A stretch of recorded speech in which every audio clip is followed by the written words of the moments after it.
dengan adanya alam dengan keadaan alam itu kan Tuhan itu sedang mengingatkan kita. Nah, mengingatkan dengan cara apa? Ya kita harus istilahnya mengetahui jati diri kita. Kita lebih mawas diri. Nah nanti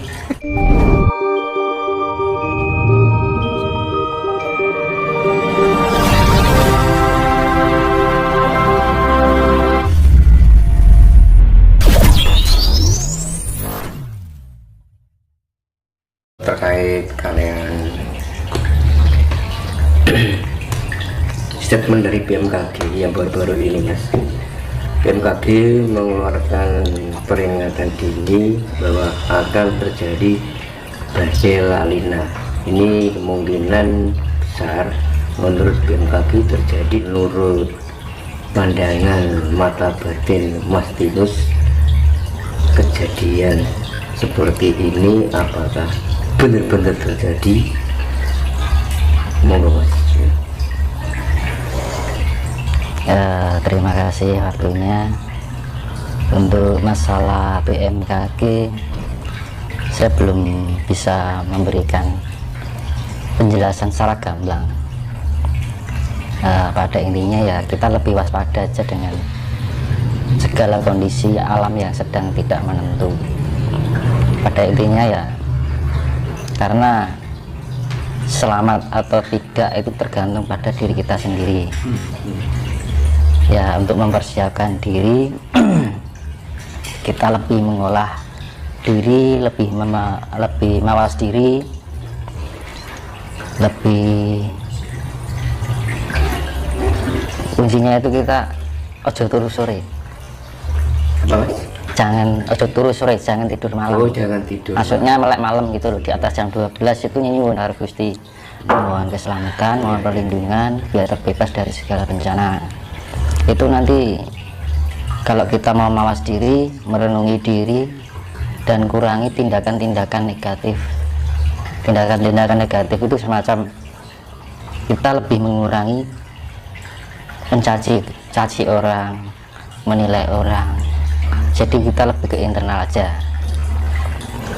Jadi internal itu lebih mengoreksi diri daripada mengoreksi orang lain. Introspeksi diri Iya. sendiri, Mas. Jadi lebih rendah hati lah. Jangan merasa aku merasa benar, merasa pintar, merasa hebat, merasa kuasa, itu dihilangkan sifat-sifat seperti itu. Nah, nanti saya jelaskan masalah itu ya. Jadi untuk pengawalan kan kuncinya itu kan alam itu, dengan adanya alam dengan keadaan alam itu kan Tuhan itu sedang mengingatkan kita. Nah, mengingatkan dengan cara apa? Ya kita harus istilahnya mengetahui jati diri kita. Kita lebih mawas diri. Nah nanti saya jelaskan masalah spiritual. Nah apa tuh spiritual? Kan gitu. Banyak yang membahas orang yang membahas spiritual. Nah spiritual itu tidak harus dikaitkan dengan hantu, tidak harus dikaitkan dengan klinik, tidak harus dikaitkan dengan goib. Dan gitu. Ini penjelasan saya kan sifatnya sifatnya lebih rasional, karena selama ini kan mungkin bagi pihak spiritualitas mungkin penjelasannya kan terlalu dominan ke irasional. Betul. Jadi kalau penjelasan secara irasional kan untuk zaman sekarang itu tidak mudah dipahami, karena orang sekarang itu lebih ke rasional pemahamannya gitu kan, jadi mudah ditangkap. Jadi kalau spiritual dengan pemahaman irasional itu metode lama. Nah ini nanti saya mengupas ajaran kuno yang saya beri metode baru, jadi lebih dominan ke rasional. Intinya ini saya perjelaskan masalah spiritual ya. Spiritual kan diambil dari kata spirit dan aktual. Nah, spirit itu adalah membangkitkan jiwa atau membangun jiwa. Aktual itu kan sebenarnya atau sejati. Jadi membangkitkan atau membangunkan jiwa kita untuk menemukan jati diri. Itulah spiritual. Tapi pada misalkan orang spiritual larinya ke gaib, itu sudah istilahnya nilai plus. Otomatis orang kalau meningkatkan spiritual pasti akan mengetahui hal yang sifatnya maya. Dikatakan maya itu apa? Sesuatu yang tidak bisa dijangkau oleh lahir, kan gitu. Nah, kita bisa menjangkaunya dengan batin, kan gitu.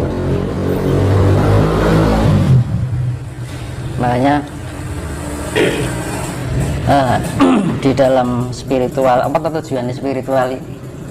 Nah, itu spiritual itu kan untuk meningkatkan tingkat kesadaran, untuk menambah keseimbangan diri, jadi agar kita kondisi lebih tenang dalam menghadapi hidup, tidak mudah galau kan, tidak mudah susah, tidak mudah terlalu senang kan gitu sebenarnya.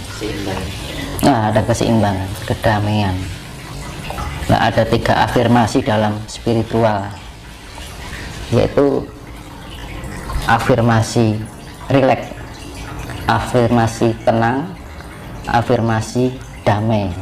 Nah, afirmasi rileks itu kita membawa diri kita pada kondisi tidur tapi sadar. Dalam arti kita melepas ketegangan-ketegangan otot dan saraf kita. Karena apa? Hidup kita kan tidak lepas dari sifat keduniawian kan? Nah, keduniaan itu kan seorang orang jadi berpikir, ya kan, harus membawa perasaan. Nah, itu kan membuat otot saraf kita kan ada ketegangan, pergerakan jantung juga lebih cepat, tidak stabil. Nah, itu fungsinya spiritual.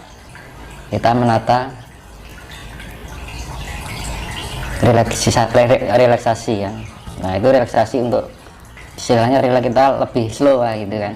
Nah, terus kemudian kalau kita sudah slow, kita melatih ketenangan. Jadi tenang itu dalam arti yaitu tadi, dalam kondisi apapun kita nggak mudah kaget. Istilah dalam orang Jawa kan ojo kagetan, ojo gunungan, kan ngono loh.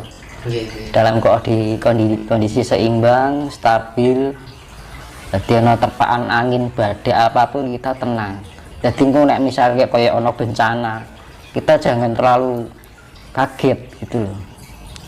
Karena apa? Alam ini butuh keseimbangan.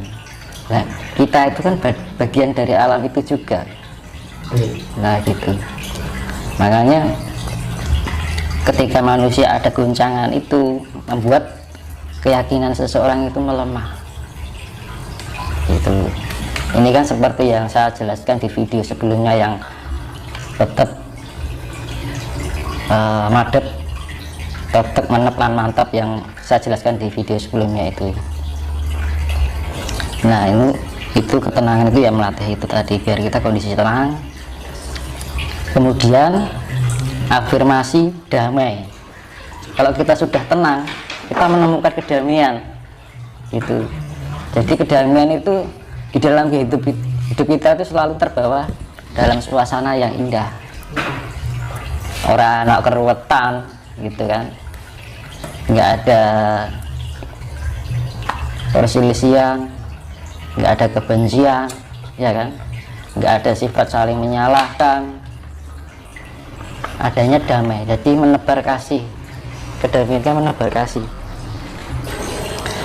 Nah, tadi kan sampai itu ya, ketenangan kan. Jadi afirmasi pertama relaksasi, jadi afirmasi rileks. Kedua afirmasi tenang, itu tahap-tahapnya seperti itu. Ketiga afirmasi damai. Jadi yang hasil akhir dari para pencari spiritual itu adalah kedamaian. Nah, gitu. Kalau ada orang yang dibilang mempelajari atau mumpuni sebuah spiritual masih terombang-ambing dengan keadaan cik kagetan, cik gunungan, masih istilahnya sifatnya itu apa ya, perkataan kita masih membawakan perasaan pada hati seseorang, itu belum sepenuhnya spiritualitas. Karena yang spiritualitas itu kita lebih bisa membawakan diri pada bagaimana kita menghargai seseorang, kita menghormati seorang, dan itu menguripkan digolek lah tentrem. Benar-benar. Iya Mas. Bisa mencapai spiritualitas itu tadi pripun? Nah itu kan ada dua, itu kita dengan melatih keheningan. Keheningan itu menata diri sekop batin, kan gitu. Kita lebih rendah hati, lebih menatap diri, lebih mawas diri. Jadi mawas diri itu kita lebih memahami diri kita sendiri. Kedua, memahami orang lain. Itu kalau kita bisa memahami perasaan orang lain kan iso nepake karo awake dhewe. Kan gitu. Jadi kasih sayang lah yang tidak. Karena dunia ini yang diperlukan adalah kasih sayang. Karena 90% manusia di dunia ini telah kehilangan rasa kasih itu. Semata-mata kasih tapi hanya suatu untuk keegoan pada diri sendiri. Jadi kasih kan ada pamrih gitu loh, tapi kasih yang sifatnya berbagi, kita saling hidup dalam kebersamaan itu kan wis langka sekarang. Nah, untuk melatih pencapaian itu pripun pelakunya? Itu tadi kita dengan yoga, dengan meditasi, yang seperti yang saya jelaskan di video sebelumnya. Kita melatih ketenangan, relaksasi tadi, kita melepas segala sifat-sifat keduniawian. Jadi di kerep-kerep melek beginilah. Nanti kan meditasi yang iso loh ya, kalau mau loh ya, itu setiap jam 12 ke atas mandi, karena unsur air itu membawakan sifat memberikan energi, jadi sifatnya penetralisir. Mandi itu penting loh di malam hari. Semua air atau gimana? Air ya, air mandi biasa itu. Air mengalir atau Air mengalir boleh, air kamar mandi juga boleh, bebas. Yang penting mandi bersih, kondisi kita bersih. Kan kalau kita bersihkan pori-pori kita kan terbuka, tidak tertutup oleh namanya minyak. Karena energi masuk itu bisa melalui pori-pori juga. tertutup oleh minyak itu tadi. Iya. Mandi. Terus